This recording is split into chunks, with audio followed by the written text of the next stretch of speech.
In the quiet town of Ibese, two children grew up together, bound by a friendship so pure that even the elders will often joke, saying, Tunde and Sade are inseparable, just like Amala mixed with Ewedu. Tunde was a boy of few words, preferring to draw patterns in the sand or fix broken toys, while Sade was full of life and curiosity, often the leader of their little group of friends. By the time they were 16, their bond had deepened into something neither could explain, but they both cherish. They would meet at an old mango tree every evening, sharing dreams and promises. Sade, Tunde said one evening, staring at the stars, "When I grow up, I will build you the biggest house in this village. We will live there together." Sade smiled, "And I will be a nurse in Lagos. But don't worry, I will come home every weekend." Their laughter filled the night air, but life, as it often does, had its own plans. As they entered their 20s, their love was tested by the realities of life. Tunde, now an apprentice at his uncle's woodwork shop, had grown into a man of quiet determination. He was content with a simple life in Ibese, where he could eventually run the shop and start a family. Sade, however, was ambitious.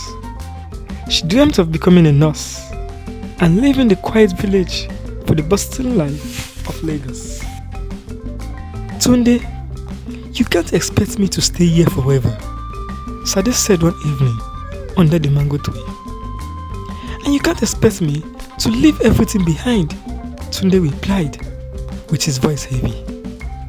They argued endlessly, each trying to convince the other. Despite their love, their dreams pulled them in opposite directions. They tried to compromise, to find a middle ground, but it always ended in frustration. After months of fighting, they made the painful decision to part ways. Sade left for Lagos, and Tunde stayed in Ibese. Sade threw herself into her studies in Lagos, determined to make something of herself. She worked long hours at the hospital, slowly climbing the ladder. In time, she started dating Kunle, a charming doctor who seemed to have it all. But despite Kunle's efforts, Sade also found her thoughts drifting back to Ibese. Tunde, meanwhile, focused on his crafts. His wood carvings became famous in the neighboring towns, and he was soon able to open his own shop. He was admired by many, but his heart remained closed. For 7 years, they lived separate life. Tunde heard whispers of Sade's success in Lagos, while Sade occasionally received updates about Tunde through her mother. Neither reached out. Both of them were too proud and too afraid of reopening old wounds. One rainy evening, Sade received a call from her mother. "Baba is very sick," her mother said, her voice trembling. "We need you in Ibese." Sade packed her bags and returned home. The town hadn't changed much, but it felt different. Memories of Tunde were everywhere, from the marketplace to the mango tree. One day, while shopping for fruits, Sade turned a corner and found herself face to face with Tunde. He was helping a woman fix her broken cat, his hands so steady and strong. "Tunde," she whispered, her voice racing.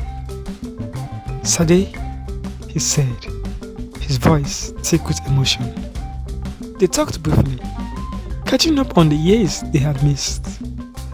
But the conversation was filled with awkward pauses. their weight of their history hanging between them.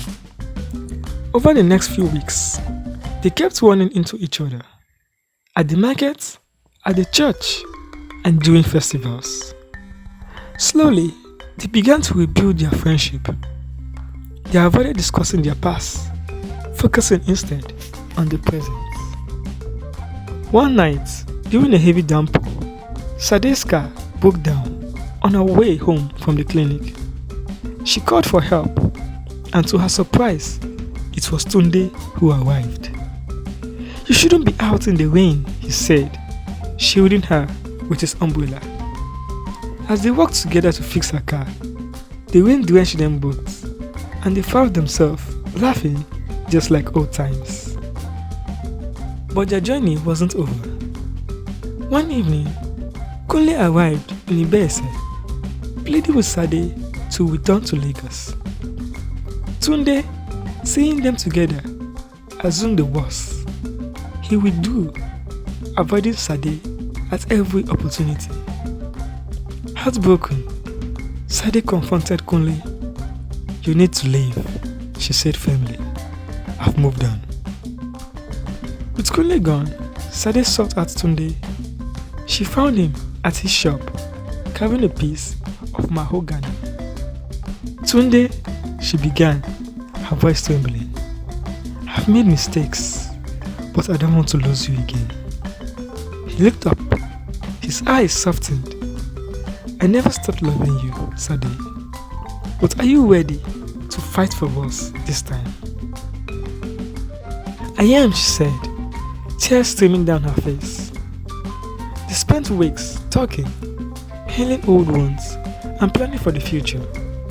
This time, they chose compromise. Sade decided to work part-time in Ibese, while Tunde explored, expanding his business to nearby cities.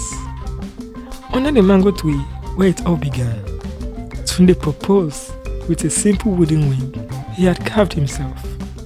She said yes, and their laughter once again filled the night air.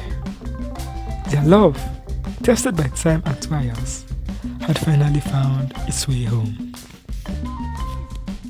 Thank you so much for watching this amazing tales on Mystic Tales TV at Mystic Tales Africa.